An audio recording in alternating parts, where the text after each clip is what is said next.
બનાસકાંઠા જિલ્લાના મુખ્ય મથક પાલનપુર ખાતે સરકારશ્રી દ્વારા અંદાજે 60 કરોડના ખર્ચે સુવિધાઓથી સજ્જ અતિ આધુનિક કલેક્ટર કચેરી ભવનનું નિર્માણ કરાશે।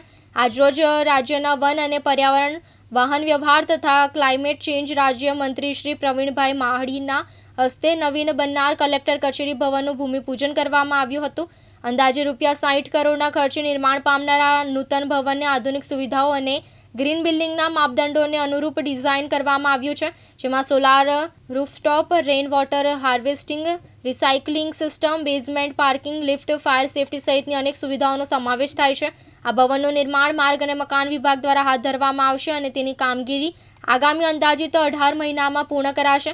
નવા કલેક્ટર કચેરી ભવનમાં આધુનિક મીટિંગ હોલ, કોન્ફરન્સ સુવિધાઓ તેમજ સર્વિસ સંબંધિત તમામ સુવિધા ઉપલબ્ધ રહેશે, જેના પરિણામે જિલ્લાવાસીઓને વધુ સગવડપૂર્ણ અને ઝડપી વહીવટી સેવા મળશે। પ્રધાનમંત્રી મોદી સાહેબ અહીંયા આવ્યા હતા નાણી ખાતે અને બહુ મોટી લાખોની જનમેદની આવી હતી।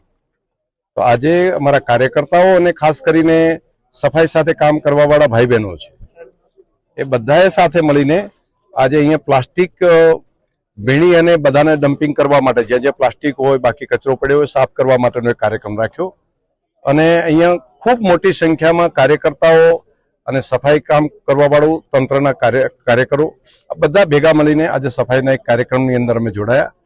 તો એક સેવા પરમો ધર્મ અને શ્રમનો એક મહિમા છે, તો સાથે મળીને શ્રમનું કામ કરીએ એ માટે પણ આવ્યા।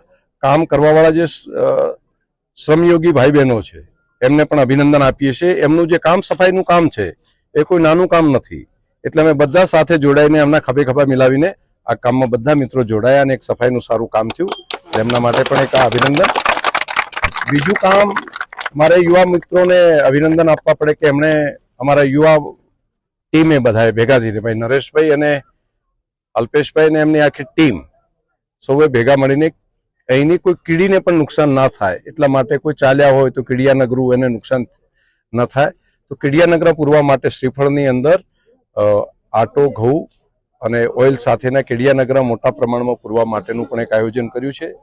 સાથે પંખીઓને કોઈ તકલીફ ન પડે એટલા માટે પીવાના પાણીના કુંડા લગાડવાનું કામ એ જે યુવા મોરચાની ટીમે કર્યું છે, હું એમને પણ હૃદયથી ખૂબ ખૂબ। બળદેવ ઠાકોર, દિવ્યાંગ ન્યૂઝ, બનાસકાંઠા।